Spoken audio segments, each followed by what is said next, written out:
ছোট্ট বন্ধুরা, আসসালামু আলাইকুম। আশা করি তোমরা অনেক ভালো আছো। আজকের ভিডিওতে আমি তোমাদের জন্য উপস্থাপন করব বাংলা পঞ্জিকা বৎসর অনুযায়ী একটি বাংলা বছরে মোট কতটি মাস থাকে এবং সেই মাসগুলোর নাম কি কি। আমি জানি তোমরা সবাই প্রত্যেকটা মাসেরই নাম অবশ্যই জানো, তারপরও আজকে আমি আবার তোমাদেরকে মনে করিয়ে দেব যেন আমার সেই সাথে তোমাদের এই নামগুলো ভালোভাবে মনে থাকে। বাংলা বছরের 12টা মাসের মধ্যে প্রথম মাস হচ্ছে বৈশাখ। আমরা প্রতি বছর কিন্তু পহেলা বৈশাখ উদযাপন করি, আমরা উৎসব করি, মেলা হয়। সেই বৈশাখ হচ্ছে বছরের প্রথম মাস। 2 নম্বর মাস হচ্ছে জ্যৈষ্ঠ। তোমরা জানো নিশ্চয়ই এই জ্যৈষ্ঠ মাসে ফল পাকে, ফল হয়। 3 নম্বর মাস হচ্ছে আষাঢ়। আষাঢ় মাসে কি হয় বলো তো? বৃষ্টি হয়, বৃষ্টি। আষাঢ়ের পরের মাস হচ্ছে শ্রাবণ। আর আমাদের চ্যানেলের নাম কিন্তু শ্রাবণের পাঠশালা। তোমরা নিশ্চয়ই জানো আমাদের মেয়ের নাম শ্রাবণ। সে তোমাদের মতোই একটা ছোট্ট বন্ধু। তো ফলে শ্রাবণ মাস হচ্ছে বছরের 4র্থ মাস। এই শ্রাবণ মাসে আকাশ থাকে পরিচ্ছন্ন, একই সাথে সবুজে সবুজে ভরে ওঠে দেশ। আবার এই সময় কিন্তু কাশফুল ফোটে। শ্রাবণের পরের মাস হচ্ছে ভাদ্র মাস। আর ভাদ্র মাসে আমরা সবাই ভদ্র হয়ে যাই, খুব ভদ্র থাকি, তাই না? ভাদ্র মাসের পরের মাস কি তোমরা বলো তো? আশ্বিন। ভাদ্র মাসের পরের মাস হচ্ছে আশ্বিন। আশ্বিনের পরে কার্তিক। আশ্বিন কার্তিক কিন্তু 2 ভাই, ফলে এই 2 ভাই পাশাপাশি থাকে। হিন্দি ছবির একটা নায়ক আছে, তার নাম কি?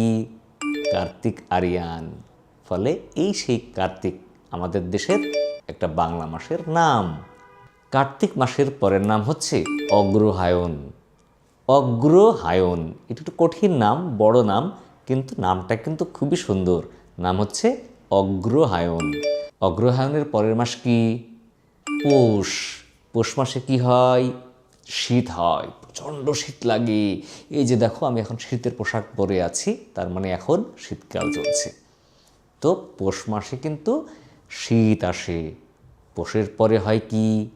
মাঘ। আর মাঘ মাসে বাঘ। বাঘ কেন কাঁপে? শীতে। মানে মাঘ মাসে এত বেশি শীত পড়ে যে বাঘ পর্যন্ত কেঁপে যায়। বাঘ তো সেই শক্তিশালী হয়, ক্ষমতাবান হয়, আর তারাই কেঁপে ওঠে এই শীতে।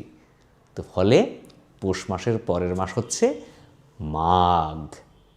মাঘ মাসের পরের মাস কি? ফাল্গুন। ফাল্গুন মাসে কি হয় বলো তো? বসন্তকাল আসে, বসন্ত ঋতু আসে, ফুলে ফুলে ভরে ওঠে পৃথিবী, দেশ। এই জন্য বসন্তকাল কিন্তু খুব স্বাস্থ্যের জন্য ভালো। আর এই বসন্তকাল কিন্তু শুরু হয় এই ফাল্গুন মাস থেকে। এই ফাল্গুন মাসে ফাগুন হাওয়া বয়, আলোকিত হয় পৃথিবী, ফুলে ফুলে ভরে ওঠে আমাদের দেশ, তাই না?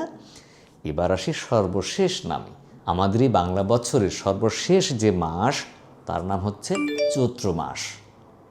চৈত্র মাস কিন্তু খুব তাপদাহ হয়, গরম হয়, প্রচণ্ড রোদ হয়, রাস্তাঘাটে ধুলা হয়, বালি হয়।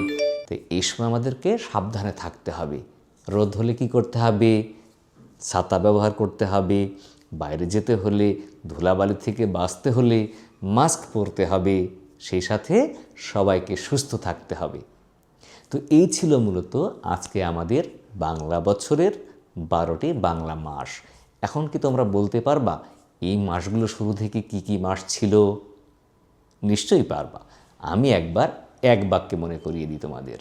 বৈশাখ, জ্যৈষ্ঠ, আষাঢ়, শ্রাবণ, ভাদ্র, আশ্বিন, কার্তিক, অগ্রহায়ণ, পৌষ, মাঘ, ফাল্গুন, চৈত্র।